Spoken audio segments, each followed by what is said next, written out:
Hello, this is Dr. Jason Munsell. It is Saturday, about 1 o'clock, February 27th. I hope that you are having an excellent day. I just went to vote. I hope that you have exercised your right to vote either in today's primary or last week's primary. And I'm going to take you through chapter 6 here. I'll be very, very brief, hopefully. So I can get to things that are very, very important to me. I got today is a banner day. My little neighbor from across the street came over with my order of Girl Scout cookies, and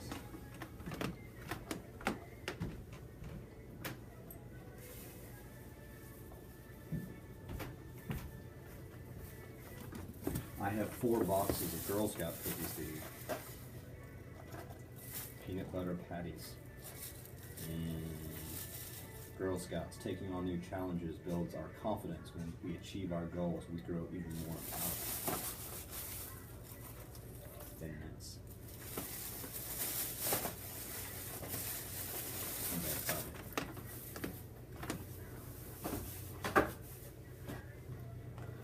Of course, I actually won't eat them because they're bad for me.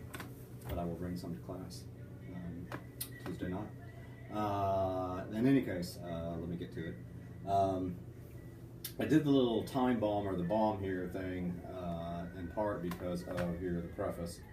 A lot of the themes here seems to be that for those folks who the authors sort of imply, or it's not implying, they're pretty explicit, about folks who did not deal with uncertainty very well. There were a lot of things that they could have done beforehand that they just didn't do. So, there you go. So it's like crises can be sort of ticking bombs that if you don't diffuse it beforehand, you have a crisis. Boom! This lecture is the bomb. And again, the second little bullet point here is that they do give us the answers again for that you make the call in a lot of ways, or at least they're offering us very, very specific ideas about what they thought was effective, what they thought was not effective. And then the last thing is some of the papers, I think I was really, really impressed with those folks who did outside research and found more information, because as you have figured out by now, the case studies, what they offer us is very, very limited. And it's always a certain slant to it. And so I would highly encourage you all to go and do more research about each of these case studies, but particularly about the case study that you choose for paper number 2. And I still need to get more information on KC about paper number 2, but it's the same assignment as paper number 1. It's just, different chapter, different lessons, different case studies. So, the very first case study is the Tennessee Valley Authority, or TVA, and the Kingston Ash Slide. They start off obviously with the context about what the Tennessee Valley Authority, or TVA, does, and then they talk about the ash combined or all the waste products, and they formed sludge. It was stored in containment ponds. But then, oops, on a rainy December morning, ash began to ooze from a wall of one of the ponds. The leak weakened the wall until it crumbled, discharging 5.4 million cubic yards of coal ash into the river, into a nearby community, destroying several houses and forcing families to leave the area. All right, great. And so the second little section here is missed opportunities and crisis planning. So basically, they're already telling us that the Tennessee Valley Authority screwed up. And so obviously, it goes through, there's just one paragraph to this particular section. But basically, the big thing here is that TVA overlooked the existence of an unusual bottom layer of ash and silt, the high water content of the wet ash, the increasing height of ash, and the construction of the slopey dikes over the wet ash, etc., etc., etc. So basically, TVA failed to respond to reports that yeah, something's going to happen here. And then the next section is TVA's response to an uncertain crisis. It talks most specifically about the investigation that was done, and also there's some controversy over the TVA doing their own dredging. And quickly, I'll read you, or you can read the stuff from Gregory Button. He has hand on the button. But the investigation was done by MLA, or McKenna, Long, and Aldridge. And then they just find a whole bunch of stuff that was bad. 6 primary failures: lack of clarity and accountability for ultimate responsibility, lack of standardization, training, and metrics, siloed responsibilities and poor communication, lack of checks and balances, lack of prevention priority and resources, reactive instead of proactive. So TVA, in other words, failed to respond to warning signs and actually heightened the uncertainty by its internal communication or lack thereof. And then it moves on to talking about the lessons learned, and this was from Tom Kilgore when he testified before Congress. And I'll let you read all the various things about, storage facilities and structures should not be built in areas where stability cannot be assured and verified. Oh, really? Wow. A lot of these things, I mean, in my mind, they should have known previously, but blah, blah, blah. And then he also talked about the poor communication, and so promised the following changes, even though they're fairly vague, to the Tennessee Valley Authority: clear accountability, strong governance, robust self-assessment, independent reviews for quality and compliance, culture of personal responsibility.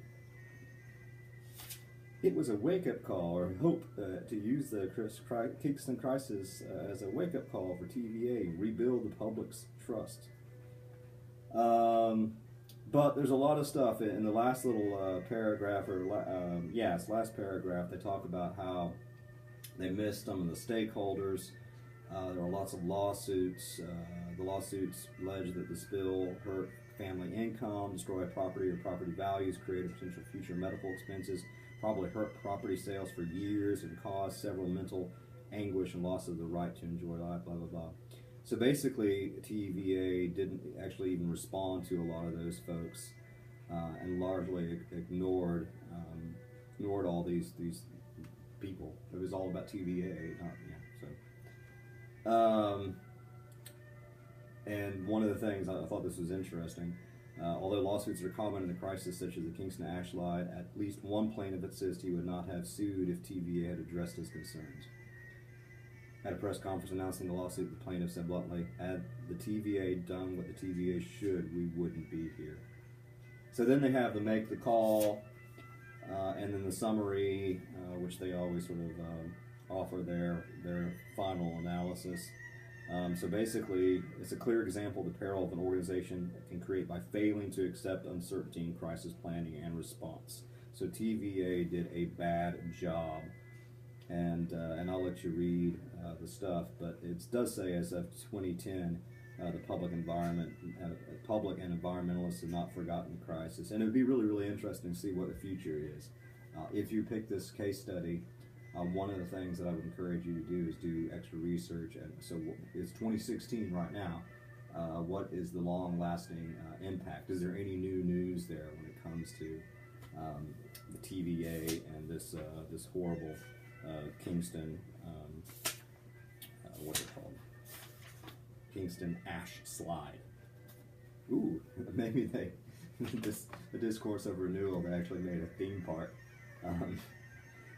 Yeah. Mommy, can I go on the Kingston ash slide? Oh, that'd be fun. Okay. The next one is the Red River Valley floods in Fargo and Grand Forks. in Moorhead. My wife actually went to Moorhead State when it was Moorhead State. I was University of Minnesota, Moorhead, I think. And I got nieces who live in Fargo. But this was back in the day in 1997. So, and my little first little point is, which I think captures the entire case study, is Jim Cantori. Jim Cantor ain't perfect, which he hoped, as a symbol for, meteorologists generally. Yes, it's a science, but things screw up, so can never really figure things out. Of course, it's not like I'm denying climate change, but in any case, so they have the context.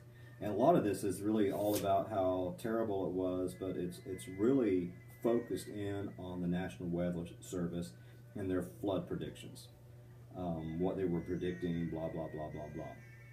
And so I'll let you read that, but the long and the short of it is there was some really interesting, novel things that were going on, unusual things that added to the uncertainty of predicting flood, how bad the flood was going to be.